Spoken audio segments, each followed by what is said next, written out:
All right, very quickly, stocks by the numbers. Welcome back. I wanted to take a quick look here at Mattel Incorporated, ticker symbol MAT, listed here on the Nasdaq. This, of course, toy company. This is the company behind Barbie, and basically what we've been seeing is a nice big jump up in revenue here. We can see last quarter estimates of 1.84 billion. The company posts 1.91 billion. Not exactly sure if that is due to the anticipation of Barbie or whatever the hell was going on. But long story short, I actually feel that with the Barbie movie coming out, of course, that kind of reinvigorates the whole Barbie toy line. And I feel, in my opinion, Mattel posting earnings today after the close, estimates of 1.648 billion on the revenue side. I think that they actually have a very good chance to come in and beat that number and come in above those analyst expectations.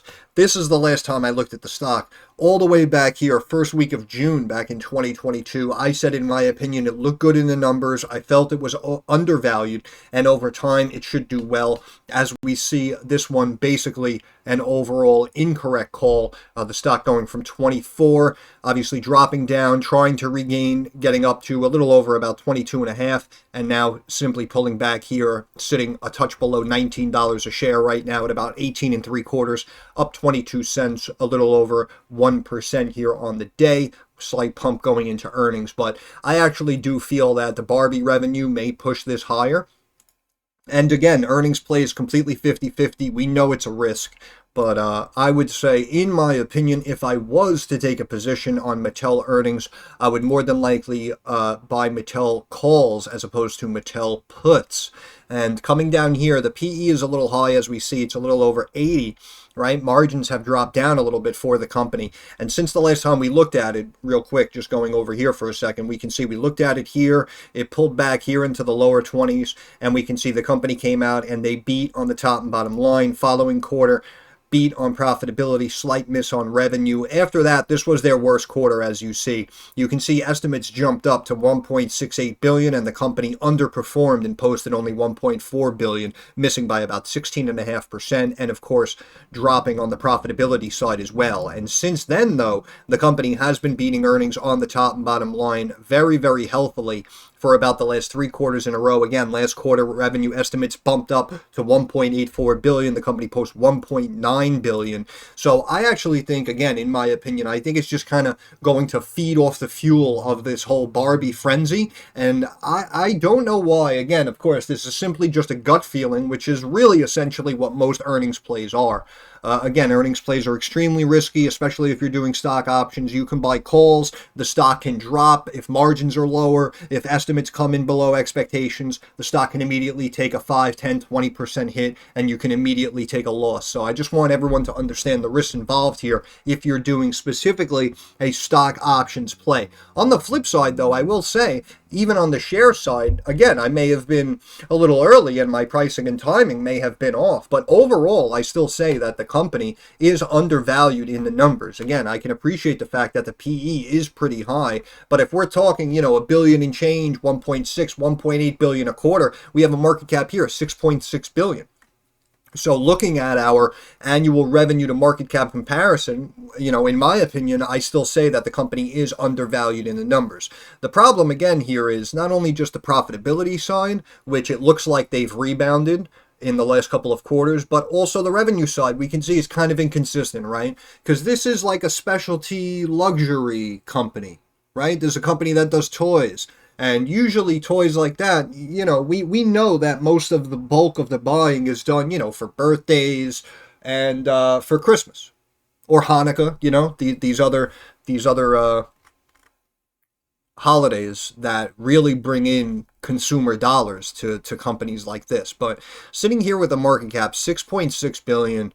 And again, we can see they have seen a nice bump in revenue coming out of 2020, and they continued to increase profitability here for 21, even though it dipped down for 22, still higher than it was in 2018, 19, 20.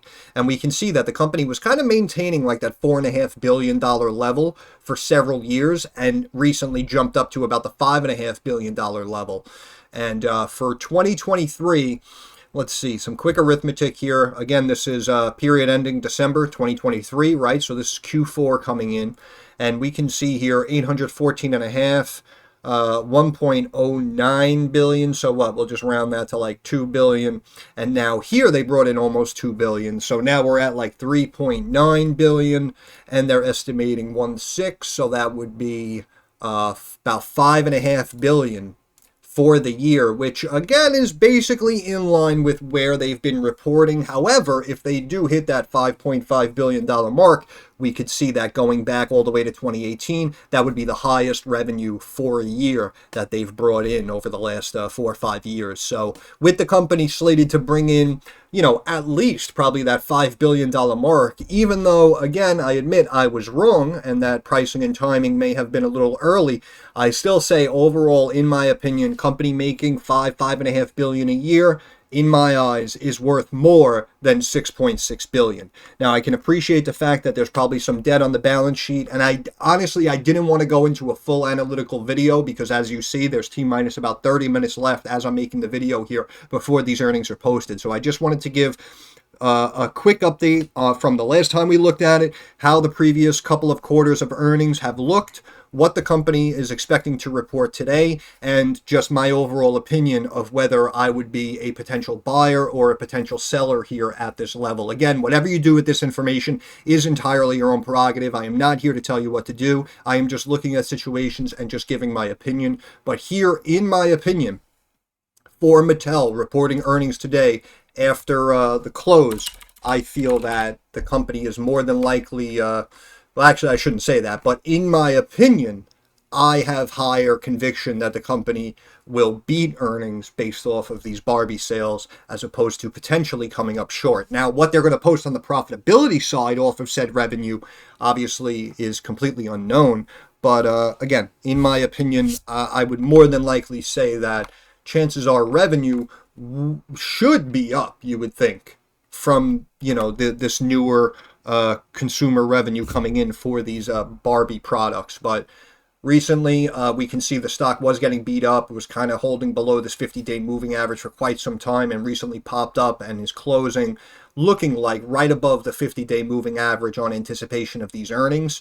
And could probably see at least a point in change, possibly a retracement here to this resistance of $20.12. But chances are, if the numbers come in line or even a slight beat, conservatively, we could probably see this move back up here to the 200-day moving average 1959 and potentially even more going into the 20s. Again, the MACD was pulling back, recently crossed a couple of weeks ago, and has been climbing up here, in my opinion, in anticipation of these earnings. RSI sitting at about 55 and a quarter. We can see going back daily, we've kind of stayed in between our 30 and 70 benchmark. Again, 30 technically means it is oversold as a technical indicator on the RSI relative strength index. And 70 is our high benchmark, technically indicating that a stock is overbought and may start selling off from that level. But we can see middle of the road here at 55. And again, going all the way back to, what is this, mid-August, we can see that the stock has been staying inside of that range. Switching over here to the weekly quickly. We can see a lot of tightening taking place. We now have both 50 and 200-day moving averages kind of diverging at the same point. We have the 50-day at 1919, 200-day at 1881. So that's why I feel if the numbers do come in nice, chances are it'll probably pop up above all of these moving averages and could potentially reclaim that 20 level and then slowly climb up to the 21s and potentially this 2256 resistance level. It might take a little bit of time though, but of course it depends on what the company posts, right? If they absolutely shatter these estimates here, 1.64, if the company posts like they did here and they post like another $1.92 billion, chances are the stock may really take off, believe it or not. And a lot of people may feel that they missed a boat, and then you have the FOMO coming in. But you can see that we have the curl and the momentum coming in here on anticipation of these earnings, and we could have the possibility of a potential MACD crossing, which could just add fuel to the fire, and that could further pump us up into the low and even mid-20s, depending on what the company reports and potentially forecasts moving forward. Of course, again, earnings are completely 50-50. It's a complete gamble. I want you to understand the risks involved. But in my opinion, I have to say, even though, again, I may have been a little early and my pricing was off, I still say overall, I feel that this company could be one that could be worth owning over the years. And the numbers, in my eyes, do look attractive. I do still say that, even though technically I was wrong. But RSI, basically same thing here, going all the way back to, what is this, like the last quarter of 2021. You can see the RSI staying in between those 30 to 70 benchmark levels. So here we're right in the middle of the road here at about 46.5 on the RSI. So that's why if the RSI was much, much higher and they were pumping the stock going into earnings, I might say, regardless of what they post, we could see a sell-off because, you know, it looks overbought on paper.